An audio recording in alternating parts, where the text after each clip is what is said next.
"Do not come home for Christmas," and my father texted, while I was washing the Afghanistan sand off my boots.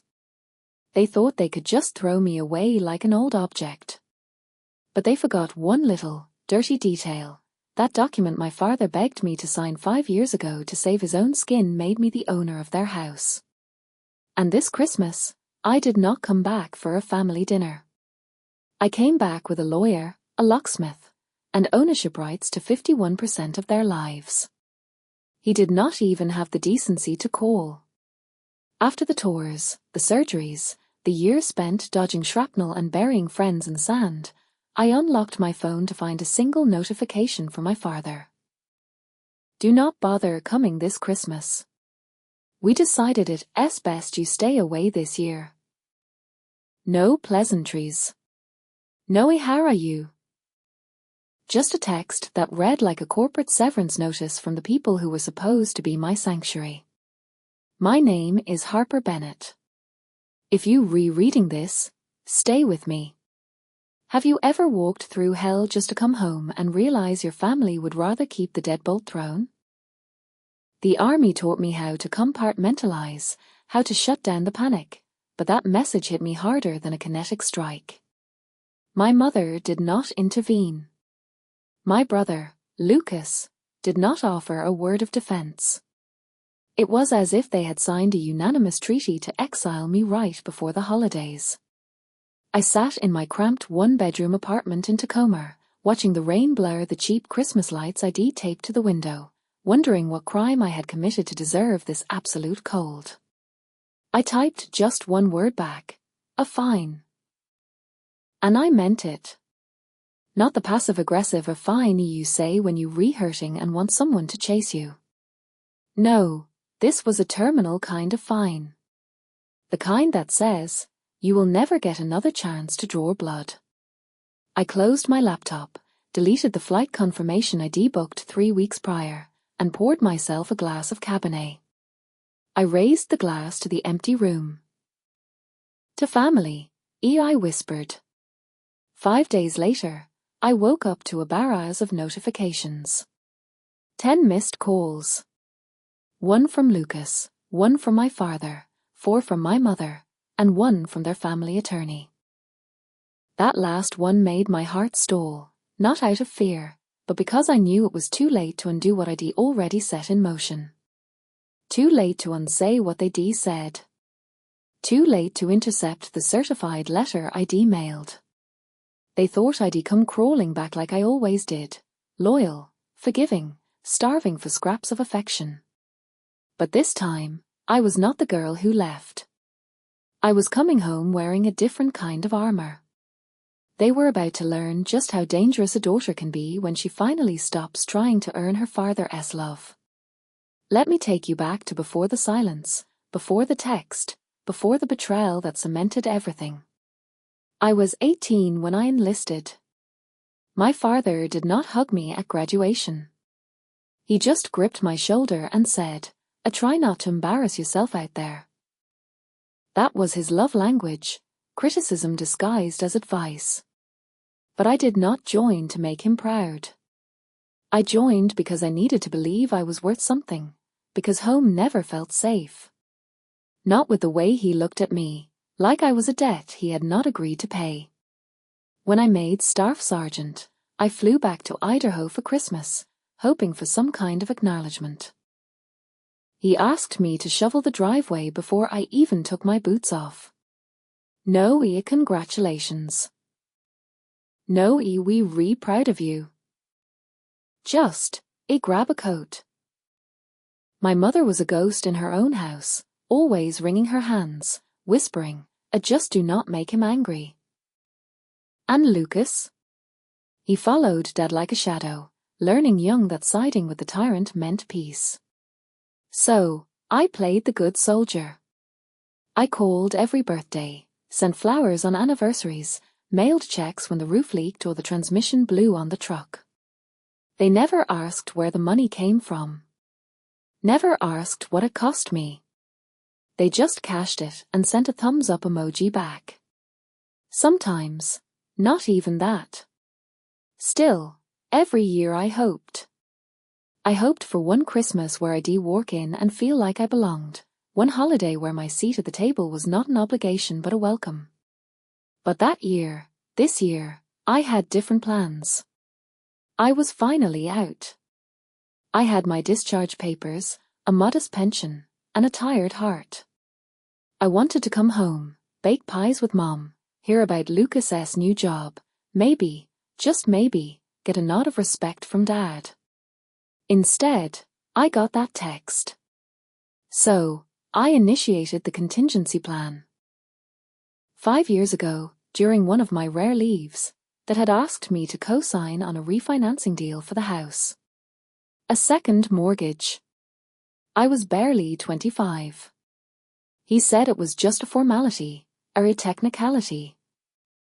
I was young, exhausted from deployment, and desperate for his approval. So, I signed without reading. Big mistake. For them. Because now, I own 51% of that house. They did not know that yet, but they were about to find out. The irony is, I'd forgotten all about the mortgage.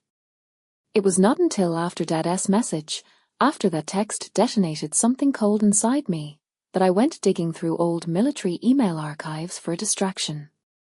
And there it was, a digital copy of the co-signing document, flagged as executed. Signed by him.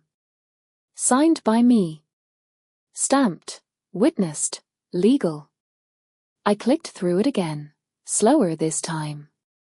Buried in the legalese, it whispered back something I had not caught before. In the event of primary borrower default or voluntary transfer, the co-signer assumes controlling interest over the property until full loan maturity.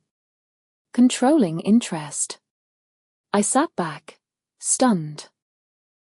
While he had been so busy cutting me off, he forgot that on paper, I was not just his daughter. I was his co-owner. No, scratch that. I was the majority owner. He needed my signature 5 years ago because his credit was shot. I had signed like a fool in uniform, thinking it meant I mattered. Now, it meant I owned his pride and joy, the house he always bragged about. The same house he told me I was not welcome in. The poetic justice was so thick it almost tasted sweet. That night, I called a lawyer, a real estate specialist I'd met on base. Hypothetically, I said, what happens if a co-signer holds majority interest and the borrower tells her not to come home anymore? There was a pause, then a dry chuckle. They should not have told her that. Because if she wants to take control of the property, she can. Actually, let me correct the record. I was not just a co-signer, I was the majority stakeholder. He had needed my signature for that refinance 5 years ago because his credit score was in the gutter. I had signed like a naive kid in uniform, thinking it meant I was part of the team. Now, it meant I owned his pride and joy, the house he paraded around like a trophy. The same house he had just forbidden me from entering. The poetic justice was so thick it coated my throat like syrup. That night, I called a lawyer, a real estate specialist I'd met during a seminar at Fort Carson.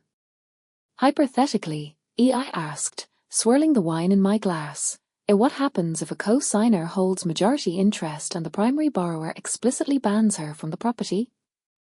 There was a pause, followed by a dark, knowing chuckle. They really should not have done that, Harper. Because if she wants to assert dominance over the asset, she absolutely can. I did not warn my family. I did not send a threatening text. Instead, I drafted a letter. It was not dramatic, it was clinical. Just the facts. Effective immediately, I will be exercising my controlling interest as co-signer and legal partial owner of the property located at 12 Blackwood Lane. All legal rights and responsibilities will be enacted through counsel. You will be contacted shortly. I mailed it via certified post, old school, intentional.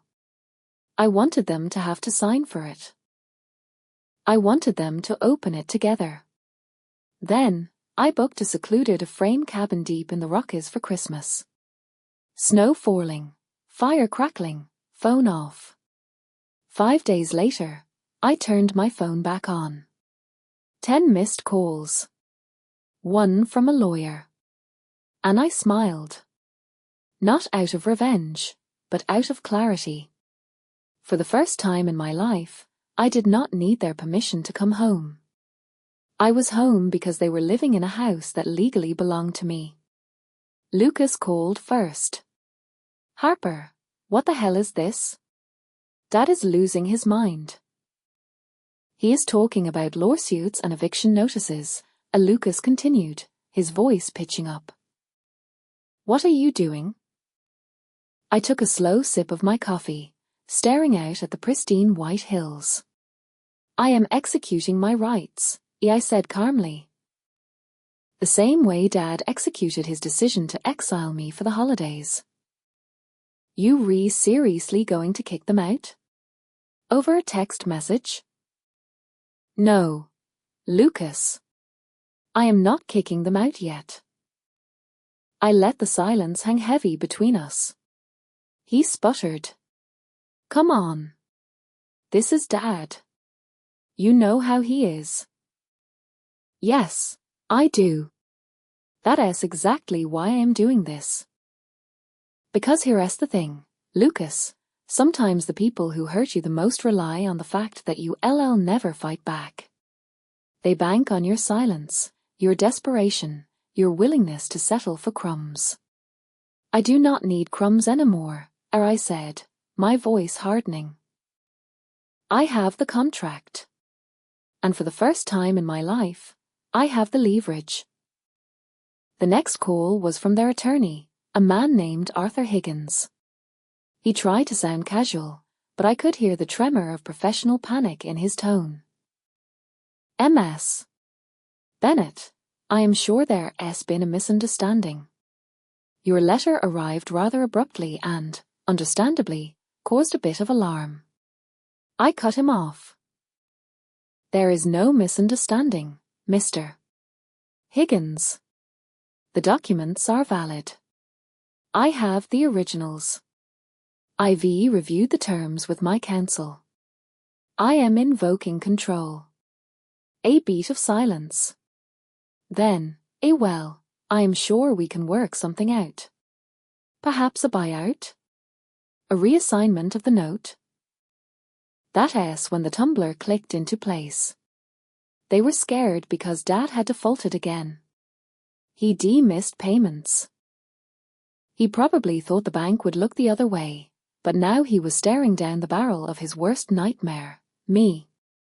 I leaned back in the creaky wooden chair.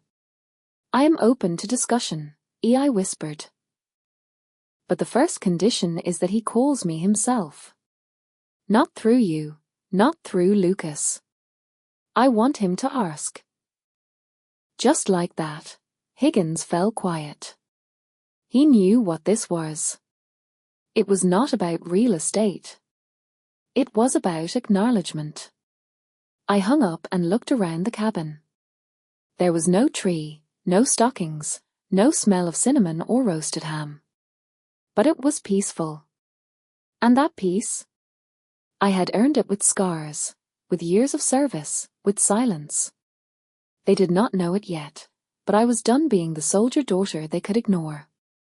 Now, I was the landlord, and Christmas was about to get very uncomfortable back on Blackwood Lane. Christmas morning, I woke up to another call. This time, it was my mother. Harper, as she whispered, her voice trembling like a kettle on the boil. Please do not do this. Your father is furious. He has not slept in 2 days. Lucas is barely speaking. See not we just, move past it? Move past it? I almost laughed, a harsh sound in the quiet room. Mom, I said softly, do you remember what he texted me? She went quiet. I continued, relentlessly. He told me not to come home. Not this year. Not next. He said I was not welcome. Do you have any idea what that does to someone who has been deployed for nearly a decade? Someone who sent checks from war zones, who never missed a birthday call? Still silence. I was in the desert on my 26th birthday, I added, my voice dropping. We got ambushed on a supply route outside Kandahar. I called you after I made it back to the FOB, shaking, just happy to be alive. Do you remember what you said? I do not, as she stammered. You said, well, I'm glad you re-safe, honey, but do not talk about that around your father. It makes him anxious. And there it was. The truth they had all danced around for years. I was not their daughter. I was their inconvenience. A ghost they accepted only when I was invisible. Mom, I said gently, I'm not doing this out of anger. I'm doing it because I finally realized I was never going to be welcomed back unless I owned the table. She sobbed then, raw, helpless sounds that echoed through the phone line, and begged me to reconsider. But I did not cave. Not this time. What they did not know was that the machinery was already in motion. I had filed the notice of possession change that morning. The courier was scheduled for delivery by 3:00 p.m. And as a final failsafe, I had hired a property management firm run by Miller, an old section sergeant of mine, to handle the operations. His team would show up the next day for a formal inspection. Not to evict anyone, not yet, but to make it crystal clear that the locks might fit the same keys, but the kingdom had a new ruler. That afternoon, I sat by the stone fireplace, wrapped in a thick wool sweater, watching the flames consume a log. There were no gifts, no family chatter, but there was peace. There was justice. And there was something sweeter than any holiday tradition: control. I was not detonating their world out of vengeance. I was simply reminding them whose name anchored the deed. For once, Christmas belonged to me. Miller called me around 4:00 p.m. Hey, Harp. We did the walkthrough. Your folks were not exactly rolling out the red carpet, but we kept it professional, just like you asked. I leaned forward. How bad is it? He exhaled, a long, static-filled sound. Cosmetically? It's fine. Structurally? You've got leaks in the basement, an unfinished attic renovation that is not up to code, and black mold blooming under the sash windows. But get this, 2 of the 3 upstairs bedrooms have tenants. College kids, looks like. Sublets. I froze. They re-renting out the rooms? Looks that way. Cash deals, no paper trail, no leases. That was it. The final confirmation. They had not just excised me from the family, they had turned my legal property into an off-the-books side hustle behind my back. All while texting me that I was not welcome to set foot on the premises. My stomach turned, not from anger, but from the sheer insult of it. They used my credit to save the house, filled it with strangers for profit, and then told me I did not belong. That night, I drafted a second letter. This one was not polite. Effective January 2nd, you are hereby given formal 30-day notice of management transition and potential termination of residency. Your current sublease agreements are unauthorized and illegal. Rent collection is suspended immediately. This property is now under formal investigation for municipal code violations. Direct all future communication through legal counsel only. I signed it with my full name and rank. Harper Bennett, Sergeant First Class, U.S. Army, retired. Legal majority owner, 12 Blackwood Lane.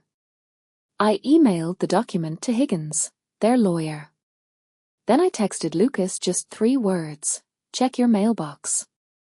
Within an hour, the phone started lighting up again. Voicemails, pleading texts, panic.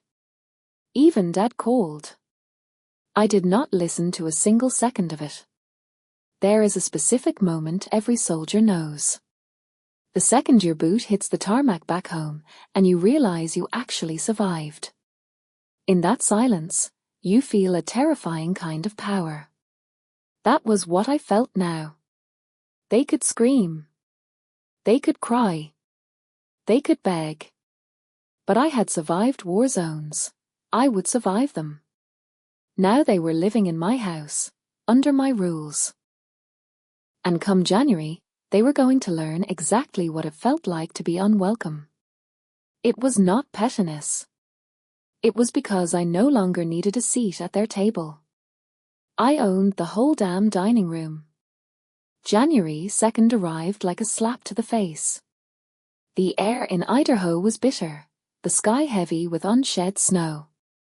The driveway of 12 Blackwood Lane was packed with 3 cars, 2 of which I did not recognize. I did not go alone. I showed up with Miller, a licensed locksmith, and a clipboard thick with documentation. I wore a dark trench coat, boots polished to a mirror shine, and my dog tags tucked beneath my sweater, a reminder of who I was before they tried to break me. I was not there for a fight. I was there for an inspection. Foreclosure. Dad opened the door, red-faced and sweating despite the freezing temperature. Harper, what the hell is this circus? He snapped, blocking the threshold. I did not answer right away. I simply walked past him. My house. My terms. Mum appeared at the base of the stairs, clutching a rosary she only ever dusted off when she wanted to play the martyr. Lucas sat on the couch, pale and defeated, staring at the floor. He could not even look me in the eye. I took a breath, the air smelling faintly of stale coffee and fear. This is a legal transition of ownership and management, I announced, my voice steady. As of this morning, all rights associated with this property fall under my direct control. You have 30 days to make a decision. Formalize your tenancy under a new contract with market rate terms, or relocate.